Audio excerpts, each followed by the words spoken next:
the big issue I have is that I now feel responsible for my sister now having to pay 3 times the amount of tuition fees.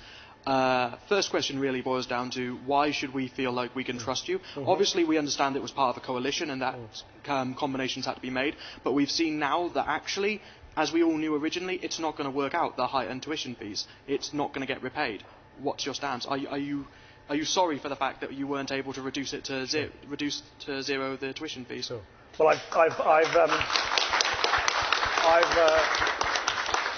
on the last part of your question, I've apologised musically, no less.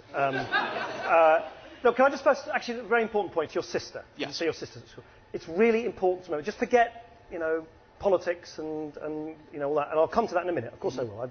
I've always taken this on the chin, and I'll do it again. No, but just for your sister and for people wanting to go to university, please don't, which you said, somehow suggest that she is paying 3 times. She's not, which is the reason, of course, why, despite all the predictions at the time, more youngsters are now going to university than ever before.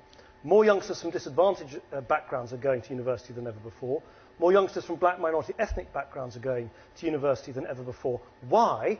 Because unlike the fee system that you had under the previous Labour government, your sister doesn't have to pay anything up front, and she doesn't have to pay anything back only until she can afford to do so. And why I say that's so important is, if she can't pay it off, she doesn't have to. If she's on low pay, she doesn't have to pay a penny. If she's not working, she doesn't have to pay a penny. And the reason I say that is because I don't want to shirk the political controversy. No. I'll come back to that. But for your sister and for the thousands of youngsters who are going to university, it's really important that she knows and they know that there is absolutely no impediment going to university whatsoever. And in many respects, let me give you an example. If your sister, what course is she doing at university? She's currently doing childhood studies. She's doing childhood studies. Childhood studies. Let's say she goes to do early years work. And yes. Yeah. Let's say she goes into early years work and she ends up getting paid, I don't know, roughly the average income these days is what, £24,000, £25,000 in this country.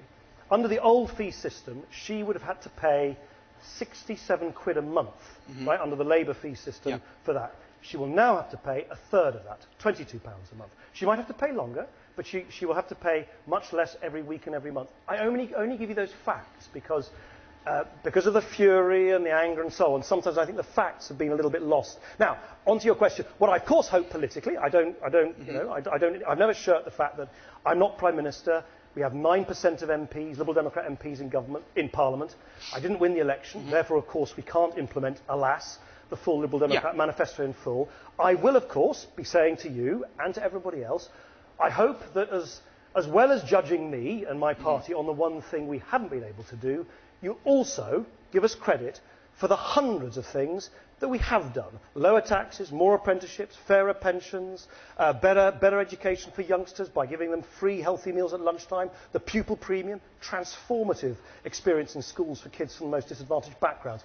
But of course, I'm not going to shirk the fact, I've never hidden from the fact, that if you are a party in a coalition government, coalition means you can't get your way on everything, and we clearly, given that both Labour and the Conservatives wanted to see fees go up, there was no way that we could implement our own policy. One sentence, what's your response to that? Yeah, I just wanted to say actually that even though you said that she's going to be paying less, she is still paying 3 times the amount. She still has 3 times the amount of debt, and that will still be looming over her. You're encouraging with this mindset the idea that it's actually okay to work for less and below the targets in order to actually, not have to pay it, Now lots of us here are going to feel like, why should we earn over 20 grand? We're going to have to pay more debt. We're going to have to pay more stuff. Sure.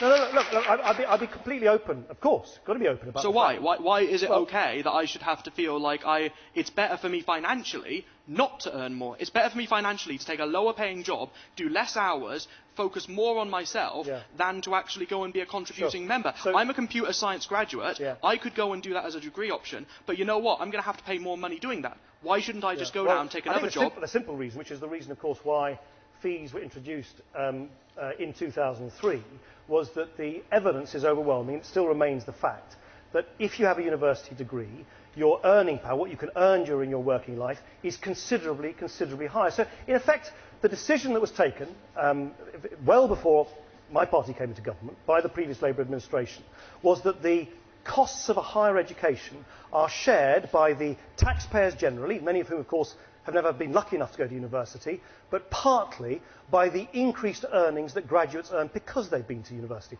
So that's the system we inherited. Of course, as you know, my party couldn't implement. And by the way, look, as you quite rightly alluded to, of course I've apologised for the fact that that particular policy of my party's we couldn't implement. I sometimes wish, I only point this out, I sometimes wish I could hear an apology from David Cameron for not implementing his policy that he promised he would on immigration, or Ed Miliband for crashing the economy in the first place. But there you go. That's the way these things are. What I do think I'm entitled to say is if you look at the details of the system we put in place, it was the next best thing. It is in effect like a graduate tax. You only pay when you can, and you only pay what you can afford to. I'll finish off by saying thank you. Luke, we have to